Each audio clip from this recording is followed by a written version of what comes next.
Brain food, random stimulation for the brain. Welcome back to the final phase of our Captain America shield build. Let's get started. This primer has dried now for a few hours, so using some 600 to 800 grade wet and dry, it's just a case of flattening down any high spots from the can finish and creating a key for the next coat of paint. To make flattening down easier, consider adding a little bit of liquid soap to your water to help things along. When done, remove any of the solids and water with a clean dry rag. Now using some turpentine substitute or methylated spirit, clean the surface again. A piece of kitchen towel works well.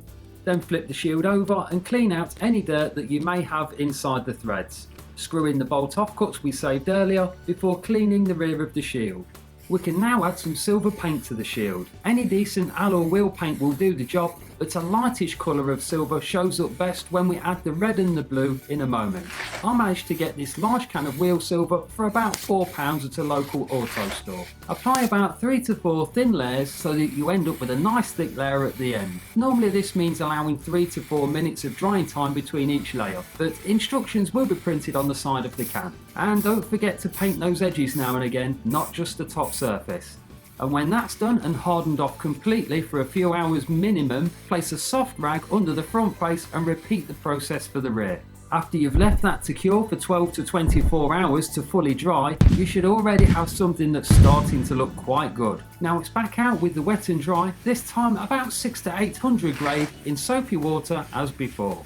I'm deliberately using this slightly coarse grit paper because we want to see the scratches in the final build. It's these little scratches that make the paint look like metal later on. Be patient and keep circling the wet and dry in approximately 3 to 4 inch circles, working your way all over the front face of the shield. Don't go berserk, keep the strokes light. We're looking to flatten the paint, not go through to the primer. And in no time at all, you should have this fantastic metallic looking effect. Using a nice light touch from a pencil, mark out the 3 segments needed for the rings and centre circle. And if you need help with this, the dimensions are provided for free on my website via the links in the description bar, iCards and at the end of the video.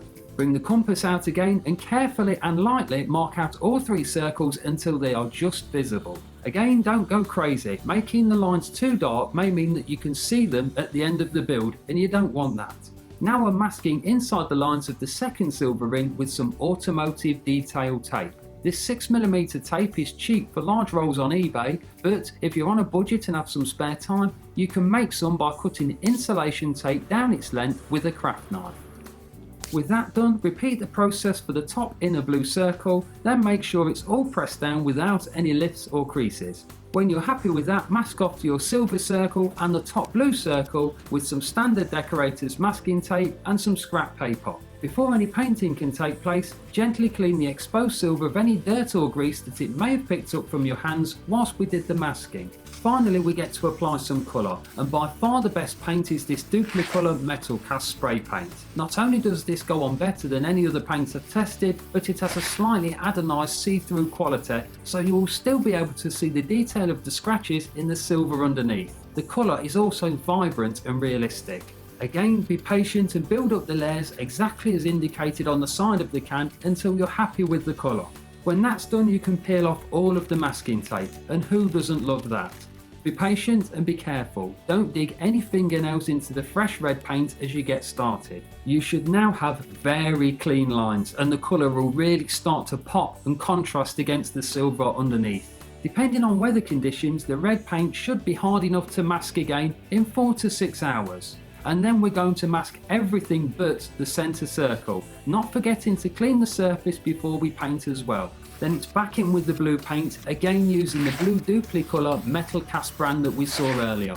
All the time being patient and building up your desired level of blueness one layer at a time, just as the can says. When you're happy with that and the paint has cured, gently peel off any masking tape that's hiding your shield gains. I never get tired of removing the masking tape at this stage.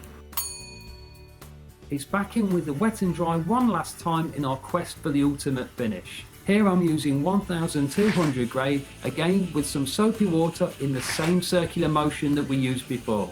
After you've cleaned the shield one last time, apply a good quality clear lacquer. Build it up in nice thin coats, allowing each layer to dry for the appropriate time, just as stated on the instructions. You should now have an almost perfect shield. Almost because any slight stippling in the very top surface of the lacquer needs removing, and you can do that easily by cutting the top surface of the shield with a cutting compound like Maguire's Ultra Cut or T-Cut. With that done, we can move on to the finishing details. Here I've marked a star template onto some thin 0.5mm aluminium sheet, and a scalable template is available for free on the website if you need it. With a craft knife, score the aluminium 2 or 3 times across the black lines to score free one section of the metal. A nice gentle wiggling motion will fracture one side free.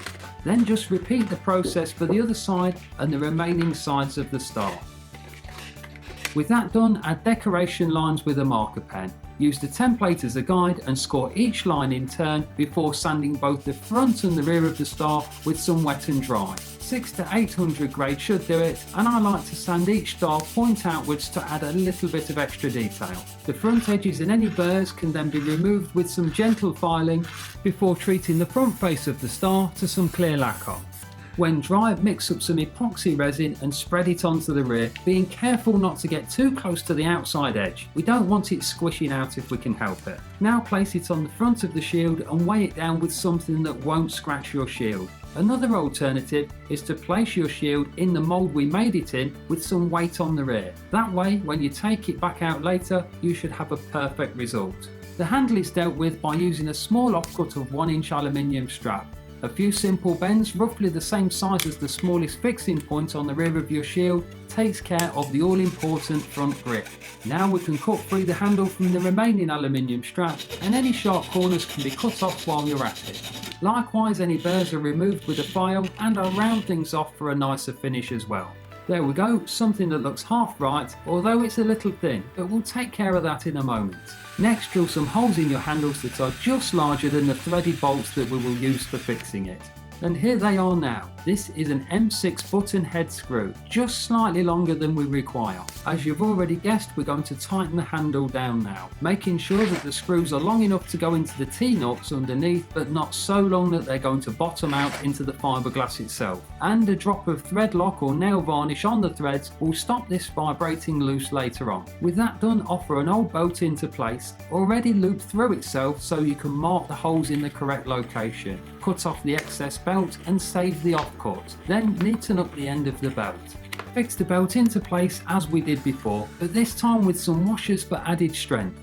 Now it's just a case of looping the belt closed into some freshly drilled or burnt holes that will accommodate your forearm. The offcut of belt doesn't go to waste though. Cut it down with a craft knife to leave a length like this, just slightly narrower than your front handle. Lastly, apply some more epoxy resin to the remaining belt and glue it into place. And if you look closely, you can see that I've already dressed it underneath of the handle in the same manner.